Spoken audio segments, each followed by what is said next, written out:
Hey guys, কি খবৰ? আশা কৰোঁ সকলোৱে ভালে আছে। আজি মই আপোনালোকৰ মাজলৈ লৈ আহিছোঁ অসমৰ জনপ্ৰিয় অভিনেত্ৰী বৰষা ৰাণীৰ বিষয়ৰ এটা ভাল খবৰ। বন্ধু-বান্ধৱীসকল, অভিনয়ৰ জম্পটোতাৰে সকলোৰে মন জয় কৰা বৰষা বাৰ এটা আছে নতুন খবৰ। তেনেহ'লে আহকচোন বন্ধুসকল, বৰষা বাৰ এই ভাল খবৰটোনো কি চাই লওক। বৰষা বাই তেওঁৰ ফেচবুক আৰু ইনষ্টাগ্ৰাম আইডিৰ জৰিয়তে পোষ্ট কৰি জনায় যে সম্পূৰ্ণ অসমীয়া কলাকুশলীৰ দ্বাৰা নিৰ্মিত প্ৰথমখন আন্তঃৰাষ্ট্ৰীয় বঁটাপ্ৰাপ্ত হিন্দী ছবি চৌৰি শীৰ্ষক ৩ ডিচেম্বৰৰ পৰা ডিজনী প্লাছ হটষ্টাৰত উপলব্ধ হ'ব। আৰু এই ছবিখনত জনপ্ৰিয় অভিনেতা ৰবি শৰ্মাৰ বিপৰীতে ফিমেল লিড হিচাপে কাম কৰিব বৰষা ৰাণী বিষয়াই।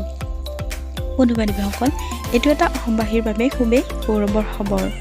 লগতে ৩ ডিচেম্বৰৰ পৰা আপোনালোকে ডিজনী প্লাছ হটষ্টাৰত এই ছবিখন উপভোগ কৰিবলৈ পাব। বৰষা বাৰ এই খবৰটো শুনি আপোনাক কেনে লাগিল কমেণ্ট কৰি জনাবলৈ নাপাহৰিব।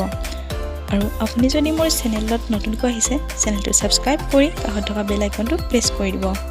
আৰু ভিডিঅ'টো চাই যদি ভাল পালে তেনেহ'লে লাইক এটা কৰিবলৈ নাপাহৰিব। ধন্যবাদ।